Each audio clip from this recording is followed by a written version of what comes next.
یہ وہی ہور ہے کل تک جو امام کو روکنے کے لیے آگے آ گیا، مگر وہ جانتا تھا کیونکہ فضیلت والے ہی فضیلت کو جانتے ہیں، اور اللہ اگر جہنم سے نکالنا چاہے اور جنت کی طرف بلانا چاہے تو آل سے قریب رہو، آل سے قریب رہو گے تو انشاءاللہ اللہ ہمیں جنت سے قریب کر دے گا۔ تیری نسل پاک میں ہے بچہ بچہ نور کا، تو ہے اہل نور، تیرا سب گھرانہ نور کا۔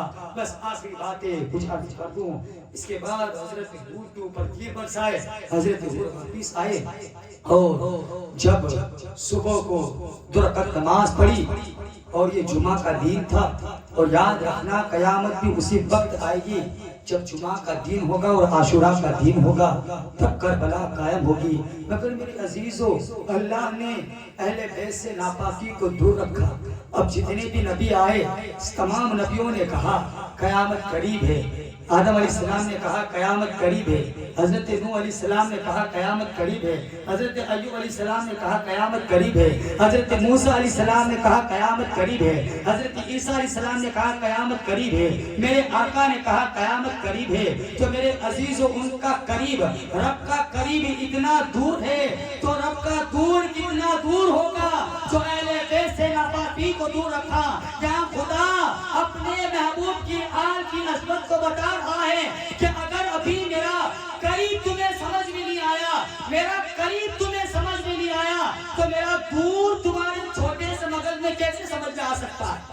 میرا دور تمہارے چھوٹے مغز میں کیسے سمجھ میں آ سکتا ہے؟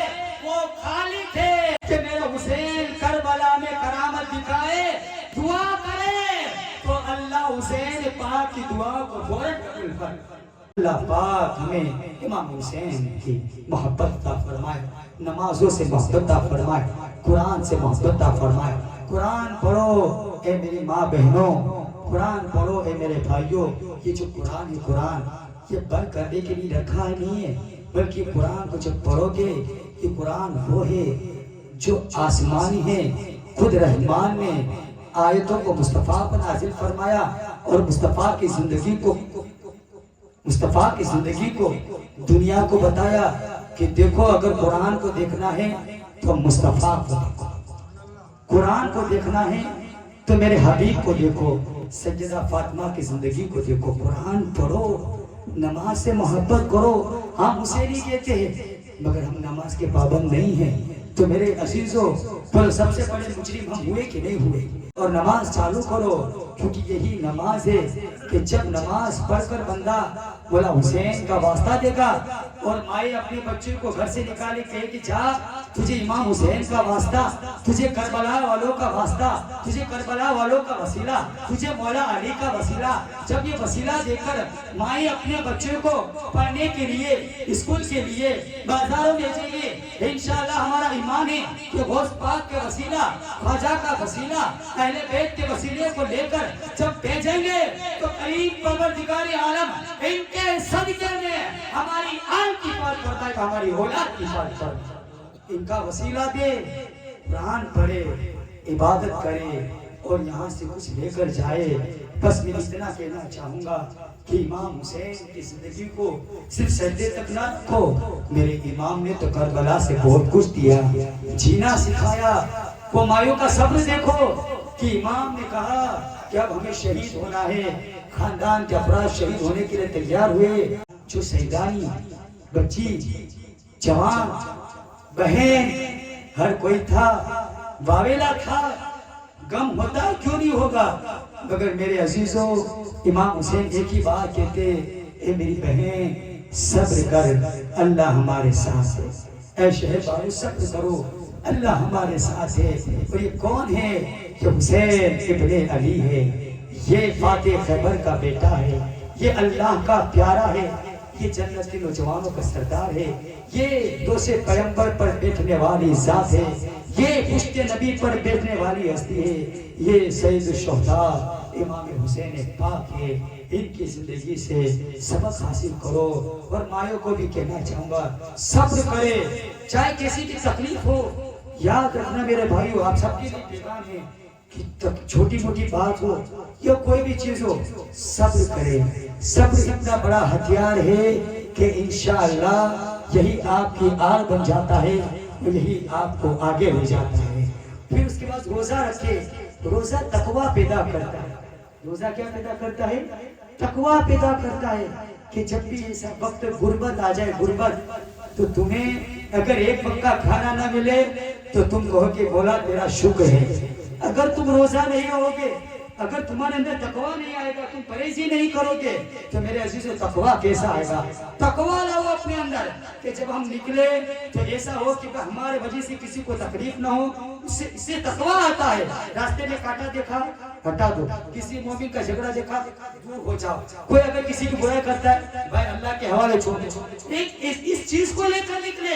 انشاءاللہ جب تقوی آئے گا تو روحانیت آئے گی، اور جب روحانیت آئے گی تو اہل بیت کی محبت پیوست ہو جائے گی، اور یہ ایسی نقش ہو جائے گی کہ آپ جب کبھی گمراہ کے راستے پر جانے والے بھی ہوگے تو اہل بیت کی محبت آپ کو اس راستے سے بچا دے. بولا کہ سبحان اللہ. اہل بیت کی محبت آپ کو اس راستے سے بچا لے گی. تقویٰ پر رہو اور اپنے قوم کے بڑوں کی باتوں کو مانو، اور کبھی بھی ضرورت پڑے اپنی قوم کے جو بڑے بتائے تو کھڑے ہو جاؤ. ہم آج کا افسوس ہوتا ہے کبھی کوئی میرے بھائیوں کب دیکھتے ہیں کہ ہماری قوم کس حالت پہ. ہم کھانا کھا رہے ہیں، کھانا کھانے کے بعد ہم ایسے چلے جاتے ہیں. آپ کو میں حدیث پاک سنا دوں.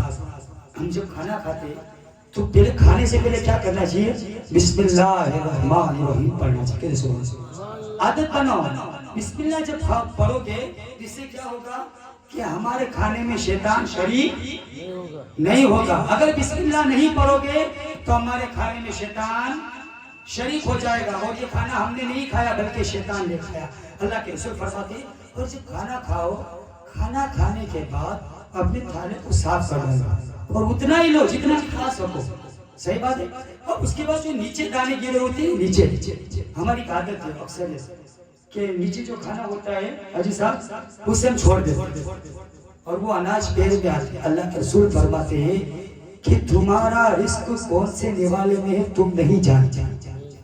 تمہارا رزق کس دانے میں ہے تم نہیں جانتے. چلو تم کھا رہے تھے، کچھ دانے تم نے نیچے ڈال دیے، تو اللہ کے رسول فرماتے کھانا اگر پلیٹ سے نیچے یعنی دسترخوان پر پڑ جائے تو اس کھانے کو اٹھا کر کھاؤ، کیونکہ اللہ نے ایسا ہوگا کہ تمہارے جس دسترخوان میں تمہارے دانے پڑے ہیں اس کھانے میں ہی، اس دانے میں ہی تمہارا رزق لکھا ہو. جس دسترخوان میں تمہارے دانے پڑے، نوالا پڑا ہے، اناج پڑا ہے، اس میں تمہارے لیے رزق لکھا ہو.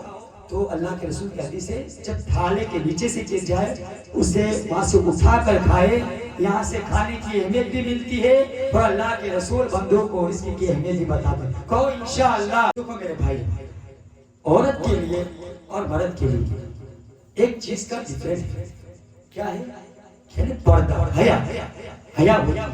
تو ہماری ماں بہن اگر کھانا کھاتی ہو تو ہم مردوں کو کیا چاہیے؟